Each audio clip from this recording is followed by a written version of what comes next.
Howdy from the High Road Base Camp in New Braunfels, Texas. The boys are all in. Well, he's telling me you got to talk on a vlog like you're talking to somebody, a buddy of yours, drinking beer, and I'm not going to be drinking beer this time of day. What I'm going to be doing is I'm going to be getting done with this, and then I'm going to be taking my little girl, Maddie, out to eat lunch, and then head back to the ranch. We got hunters out there. I hope everybody is doing well, and I want to tell y'all thank you for being members of the High Road team. As members of the High Road team, I'm going to give you my word that I'm going to do every single thing that I can possibly do to help you all out, to help you to bring value to your membership. We couldn't do this without you, and I really, really appreciate it. And so on this vlog, it's only available to members.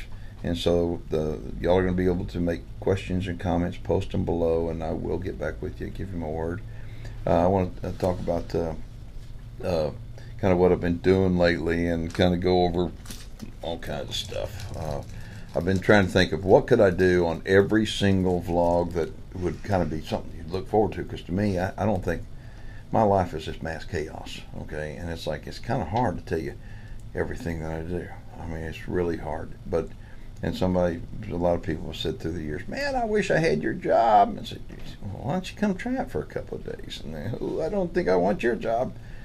I'm not complaining. I'm just saying that my life is kind of like mass chaos. And so doing a vlog, I got to kind of focus on what is it that I want to talk about. So I got a lot of things I want to talk about, and I want it to be kind of conversationally. So, you know, I talk to you, you know, kind of the way I feel about stuff and what I'm doing, and I like to know how you feel about stuff too. And so, I want to tell you, as a member of the High Road team, clearly you went to the website. The website has been completely redone, and if you go to the website as a High Road team member, you're eligible for all kinds of great stuff, depending upon the level that you came in at. All the way you're eligible all the way up to come to the gun range with me. Annually, we're going to do a day at the range, and we're going to have you can bring out all your guns and ammo, and we're going to shoot them, get them sighted in, make sure everything is accurized, make sure you're shooting as good as you can be shooting. We're going to have a nice lunch. We're going to clean the guns up. We got a bunch of Lucas Oil outdoor products out there to make sure your guns are functioning properly, they're cleaned properly.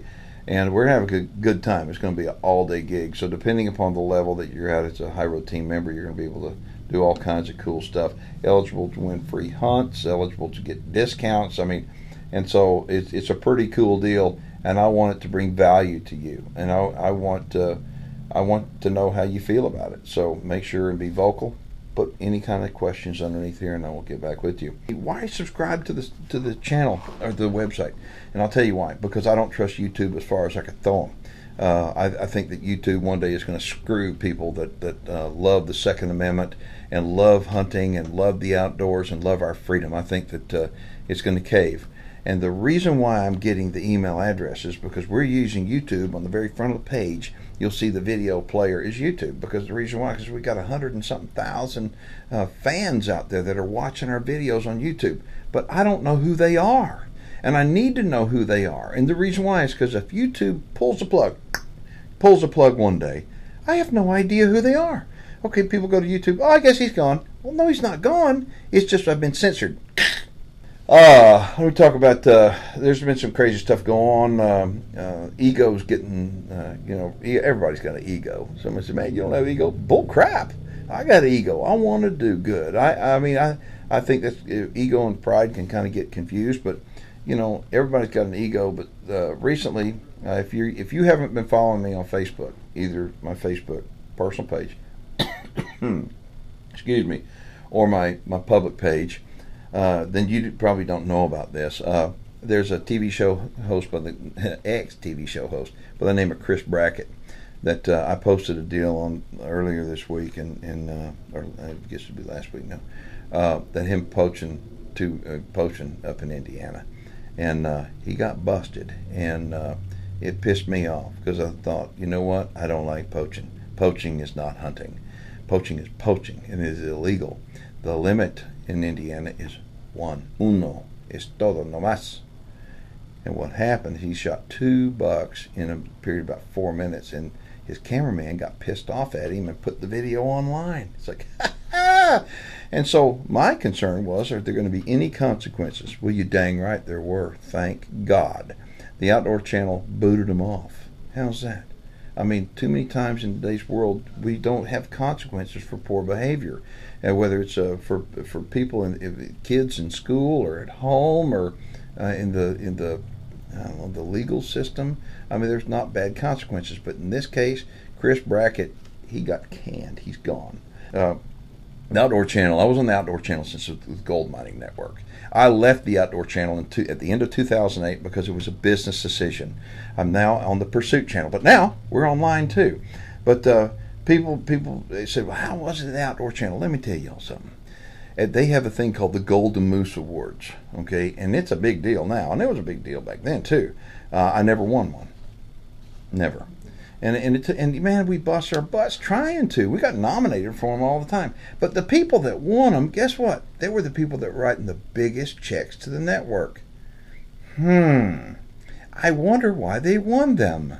Anyway, we wound up, I went to the very first Golden Moose Awards that they had, and you wouldn't believe it. I mean, the doors, he had great big double doors open up in this ballroom, and man, I'm sitting there, and all these TV show guys are coming in. I've been watching them, you know, and they come walking in, and I don't know how they got their heads in the doors. I mean, these guys are like, I mean, they think they're somebody, and I just think we're the luckiest guys in the world to be able to do what we do for a living, have people like you that will watch us. Anyway, moving on. So something I'm going to do on every single one of these vlogs, I'm going to tell you what pisses me off. Yep.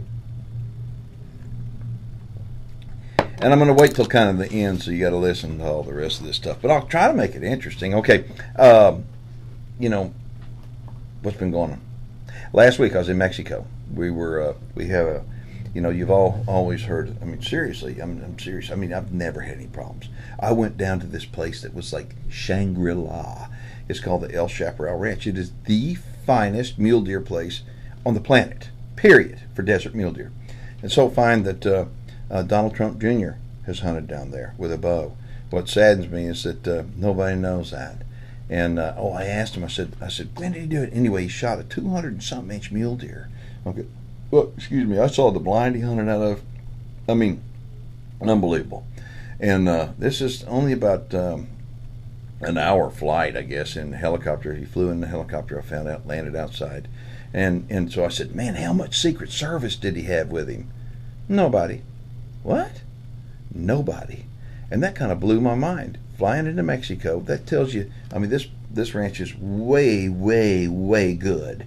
And so anyway, I wound up, I was very honored to be able to be invited down there. And I was prepared to shoot a mule deer at 400 to 600 yards, but I shot one at 40, and I got 23 seconds of video of him. It was pretty awesome. So anyway, I was very happy with that. Came back. Oh, you know, and when you hear about Mexico, you know, there's always this fear. Man, I mean, what if you get kidnapped? What if you get robbed? Anyway, I'm going to tell you all a funny story. So we come into the airport, and there's hunters flying in. Everybody's jacked up, you know. We're excited about going. And there's this guy over there. His name is Alvin. And so Alvin was standing in front of the line with me, getting his gun in. I said, Alvin, where are you from, man? He said, North Carolina. I said, hey. He said, man, I watch you on TV. I said, man, that's good. And I said, the first time down here? Oh, yeah. He said, I'm going on a sheep hunt. Ooh. And I love desert bighorn sheep hunting. But, man, you talk about pricey. This redneck can't afford it. So, anyway, I got held up. I mean, I was at the back of the line. I'm always like at the back of the line. And so everybody, including Alvin's out there with my cameraman and with the whole group of people that's going with us to the lodge. And so I walk out, and it's like, about time. Well, no kidding. And we wound up to take off, and Alvin hops in the truck with us. And we take off. We're about an hour down the road, and all of a sudden, Alvin looks around. I'm not supposed to be with y'all. What are you talking about? He says, y'all need to take me back to the airport. What are you talking about? He says, I've been abducted. So what are you talking about? he hopped in with the wrong group of guys. He was supposed to go with some other hunters, and so I laughed. I said, I'm going to write a magazine story, because I write magazine stories for Houston Safari and different magazines. I said that I was involved in an abduction kidnapping in Mexico. Anyway, it all ended out well, especially when I found out that Alvin owns about 1,000 acres in the middle of a 100,000-acre wildlife preserve over North Carolina, and they have 700-pound black bears. He said, do you like hunting for black bears? Yeah. Alvin's my new best friend. Anyway, I'm going over there next year and hopefully smoke a great big black bear. But Mexico was awesome. Then I come back to Texas, and we have been busy. We've had a lot of hunters at Texas Hidden Springs Ranch. And if you're a deer hunter, you better get your butt out in the woods right now. I don't care where you are. Wisconsin, Michigan. The bucks up in Michigan are on lockdown right now. They got their girls, and they're not moving. In Texas, for the last week at the ranch, I mean, the deer, they're drunk. They're like they're stoned. They're fighting. You drive up to them and they look at you like, who in the world do you think you are? I mean, they got busted horns. You got holes in them now. This is the time you need to be out in the woods. We've been getting some footage that's unbelievable. And if you haven't logged on, if you're not following me on Instagram, we're posting pictures all the time. We smoked a real nice buck this morning. Yesterday's post, I had a 20-pointer that walked right underneath my tree. He go, and he walked right underneath there. It's like, I don't believe this. I took a picture of it with my phone, put it on Instagram. So follow me on Instagram. Let's see. I'm leaving. Oklahoma deer season opened up today. This is Saturday. I'm doing this. Opened up today, and I'm heading on Sunday up there. The wind's blowing like crazy right now, so I'll be up there after the wind dies down, and I'm going to hunt at the Choctaw Indian Reservation. It's like a 20,000-acre place. I'm really looking forward to it. Let's see what else is going on. When I get back from that, I'm almost done with hunts this year. Matter of fact, I'm going to Legends at the end of the month. This will be the 20th year of going there. Then I've got to go to, I got like 3 days off, which is unbelievable. Let's see, what else I got? Oh, the guys are putting together shows for 2018. They're going to be starting soon. We've got a deadline of December 10th to get them to the Pursuit channel. We're going to have every one of our shows, though, is going to be online. And so all you got to do is just come right here to the website, and we'll have them all online. And what we're going to try to do is we're going to try to put 2 to 3 new videos. There may be a full show, or they may be a YouTube short, like how to bore sight a rifle or skin a pig, or how to fry up testicles, or how to fry up testicles. They're working on that one right now. I shot a red stag a couple 3 weeks over in Missouri, and I says, anybody want to eat some nuts with me? And they, what? Anyway, I went over there, cut them off, and you gotta be kidding me. I said, no, I mean nothing on my animal. Look them and cut them, and I'll show you on this video exactly what to do with testicles. Deer testicles are a little bit small, but they're pretty good too. So if you shoot a bunch of bucks and you wind up cutting them off, you can make a pretty good meal. You know, they call them Rocky Mountain oysters, and when you wind up seeing this video, you'll see why they call them oysters. They really look like oysters. Let's see. Okay, what pisses me off? What pisses me off is hunters not supporting other hunters. That's what pisses me off.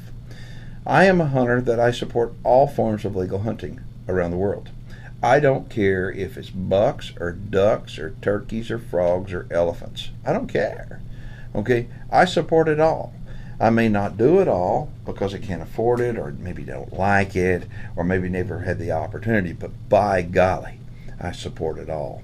And it pisses me off when you've got these guys that are fighting. They say high fence hunting's not really hunting, and or I don't like hunting private property. You ought to hunt public land if you're a real man, or bow hunting is so much better than anything else. The hell with all the gun hunters. I'm thinking, are you kidding me? That pisses me off, because I think, you know what, no matter what kind of hunting you do, we're all hunters. And what I've always tried to do is, even if I get in a room with a bunch of people that more than likely I really don't want to be in that room with a bunch of people, I'll wind up looking for something that we have in common.